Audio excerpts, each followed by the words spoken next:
I was essentially a church kid. My family, since before I was born, was attending church. I grew up in this church. I got married here. My kids were born, while attending here. They were baptized here, accepted Christ here. Church life is ingrained in me. It's something that's just normal. Being gone on a Sunday morning from church is awkward. It's where I need to be on Sunday. So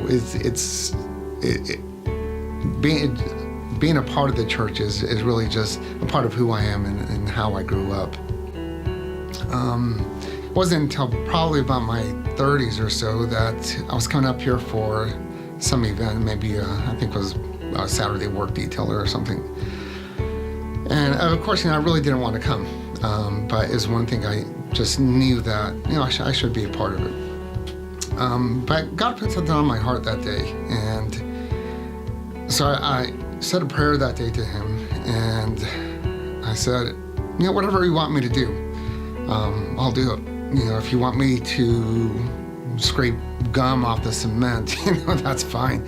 I really didn't matter to me at that point because I knew God wanted me to be here. And we sometimes think that God has this grandiose plan for us, to be some missionary off in Africa or preach out of church.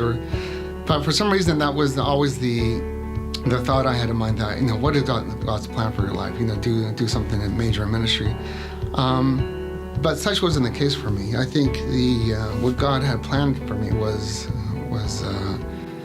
not as spectacular. That's what I thought.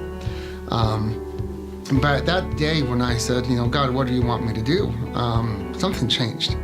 Not only did my outlook change on serving, but I think my perception and others' perception of me changed, because I think it was basically an attitude adjustment that I went through. After that, something weird happened. More and more people were coming to me saying, hey, can you serve here? Hey, can you serve there? And I started to say just yes. Of course I'll serve in Sunday school. I was asked eventually to come back to Awana by a good friend of mine who actually I invited to church, John Clark. He asked me to come and serve in Awana, and just to help him out, be an assistant game director. He kind of made up the title for me. So I did come, and I did that for a few years, and amazingly, one day Pastor Boshin came to me and said, well, we want you to lead the Awana ministry. And same reaction. Well, are you sure you want me to do it? I'm not really the best qualified person to do it. But he seemed adamant. He wanted me to do it. So again, I was a little bit reluctant. And so my answer was that I would do it temporarily. That was 6 years ago.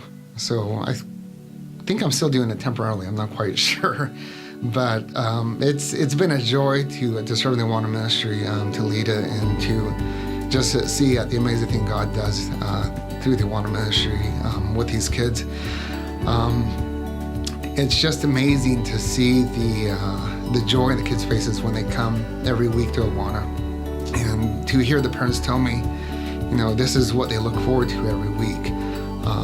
And hearing that is such a blessing to me, because I know that God has me in the right place, because I know that this is where He wants me, and this is the path that He put me on. So just seeing that, just knowing that is such a blessing to me. Like I said before, I thought maybe God's plan would be for me to be a missionary or be a preacher or something like that, but I was never really called to that. And I think this is what He called me to, and this is what, looking back now at the places that He's put me in, this is the course that He led me on. And I think I can trace back everything that has happened to that one day where I said, God, what do you want me to do? And I'll do it.